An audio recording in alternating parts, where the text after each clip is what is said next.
and welcome back to the channel. HappyCattyCrypto here. And honestly, this is going to be one heck of a video, so buckle up, get ready to take some information in and, get ready for a real honest opinion of what has just elaborated in the background and led to where we are now. There's going to be things you probably don't agree with. There's probably going to be people that are really upset with what I'm going to say and how I'm going to approach this. And I'm going to tell it exactly how it is, how I see it, and exactly why these people have come sniffing about. So the proposal or the Commonwealth sort of discussion is up for this new quant team. And as you can see here, we've got Faffy and Alex, we've got Redline, we have Bilbo, Kajak, and then Professor Ed. I'm going to start with Edward Kim. He's a great guy. Okay, we can't fault him on that. We can't fault him on his high level of intelligence. We just can't fault him on that. But what we can fault him on is his demeanor, his attitude, his ability to be a man of his word. Now, there's something I've come to notice real recently in crypto is ultimately we're only as good as our word in crypto. Other than that, we're no better than the people in Congress, in Parliament, in government sectors that lie through their teeth to get what they want, pushing their own agendas. If we don't keep to our word, we're no better than people like that. Edward Kim's never fulfilled anything that he has promised to this blockchain. Ultimately, he got so annoyed, he just went off and built his own blockchain. If, for example, you work for Tesla and then decide to yourself whilst you're working for Tesla, I'm going to create my own electric car brand and I'm going to create my own rockets. You're not going to be able to do that because you're working for Tesla, right? You've gained a lot of information and a lot of different things from a sector that you've worked in, and you'll be made to sign a lot of agreements. We don't make people sign agreements here, but simply allowing someone into probably what is the most important repeg in probably DeFi's history. There's a lot of money tied to this, and allowing Ed for free, okay, this is a big blocking point for me to attempt to put him on this proposal to try and push it forward with the other bad actors that have been put on here. It's absolutely disheartening, and all of the coverage we've done on this, all of the work, been put into this for it to now come to this, for everything to be so positive to now come to this. Alex, everybody knows who Alex is. I don't need to mention the guy's second name, even though I can mention it because he has it publicly on Twitter. But yes, it is that Alex. And yes, time and time again, Alex never got what he wanted from a USTC Repeg situation, and he threw his toys out of the pram. These people become very spiteful, and they more or less wreck as much as they can on the way out, and they just simply don't care what damage they cause. And the one thing you'll hear time and time again from these people is, oh, I won't do it again. No, that's exactly what someone who would do it again would say. Bilbo. Okay, Bilbo has caused huge amounts of damage to this blockchain. The amount of damage that was caused during the Gallican situation tied in with Bilbo and all those different people led to at least 15 different nodes, okay, which were new nodes, part of the new guard, people that we need, okay, shut down. They shut down because someone took something that wasn't even an issue and used it as part of their agenda to then put at the end of their kind of rants and these attacks of everyone. Oh, but you can delegate with our node. It's all of these things about pushing their own agenda. I'm very unhappy as to who's being put on this quant team, and it's simply just going to be a no from me. It's going to be a no from me because there's bad actors in here that time and time again have proven they're not for this blockchain. I feel very strongly about Ed Kim trying to get in on this, whether they've tried to get him in on it or he's trying to get in on it. He's gone off and he's developed his own blockchain. He has no interest in anything to do with LUNC unless it benefits him.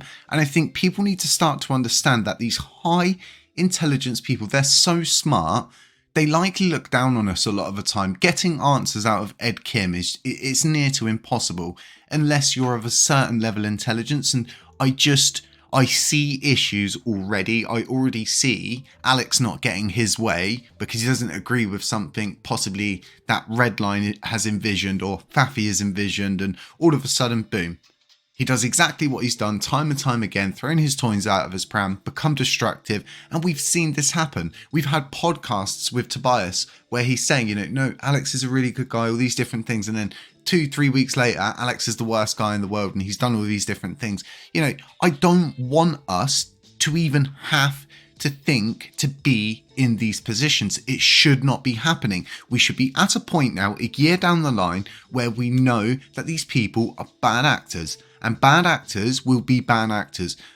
You're one of two people. You either solve problems or you find problems. There's not really an in-between on it. And, you know, what I see is problem finders and people that, you know, people that are on this right now. There's 3 people on here, Fafi, Alex and Bilbo, who have all put forward USTC Repeg like propositions, proposals, which, you know, most of them, and I think to be fair, all of them, I don't think any of them didn't include minting coins and making the community pay once again for these people to be able to go and do something which might not work. And this is why I always liked Redline's proposal. But now, you know, the proposal's good, the situation's good, but the people that are being put on this quant team, huge red flags for me. If you're not seeing red flags in this, you have either not been around long enough, or you're blind and you're deaf and you just don't hear or see these things. But it's so obvious, and I've already been seeing on the tweets, and I was already talking about this before, and I kind of had a hunch that, you know, the wolves would come sniffing, because this is a lot of money. This isn't, you know, a few millions. You're talking billions here, absolute billions, on top of being responsible for the Repeg. I see a good opportunity for people to honestly create privatization of this and turn this into some kind of DAO, where they have total control, because ultimately power corrupts the best of people. We've seen this happen time and time and time again. I honestly don't think so. For me, for this to pass, you would need to remove Alex, you would need to remove Bilbo, and you would need to remove Ed, and you would need to get some proper neutral quant developers in, not people that have historic bad reputations. This isn't just rumors or word of mouth. These are actual things that these people have actually done. They've actually ruined people's lives, and they never cared for it. They never cared once for it. I've had run-ins with a few of these different people that I've spoken about, and I've been around long enough, and if there's one thing that I'm good for, it's my word here, and I'm always, regardless of what this video is going to lead to, and I can tell I'm going to get a lot of backlash from this video, I do what is expected. I report on exactly how I feel or how I think this is going, and there's not many times when I've been far off as to how things have ended up panning out. I don't want to see this USTC Repeg fail. I really don't. And you know what's the most worrying thing about this is Rabbi himself has been, you know, more or less against this, and as soon as there's someone in there that's associated with him, he's, yeah, good job guys, really good job. You know, huge red flags. Really worried about this. This has really got me in a panic. I really hope that, you know, people see what I see, people feel what I feel, and people are smart enough and wise enough to not make the same mistakes that we've made previously by getting people that have all stemmed from like this really corrupted kind of zone. Currently, the L1 team is actually built up from people that are mostly not from Terror Rebels and not from corrupted zones. Very interesting to see how this is going to pan out. Let me know how you folks are feeling in the comment section. Being honest as always in these videos. Folks, stay safe, stay humble, stay aware, beware of scammers, beware of doppelgangers, beware of anybody who pretends to be me. None of this is financial advice. It's more my own humble opinion, and I'll catch you in the next one.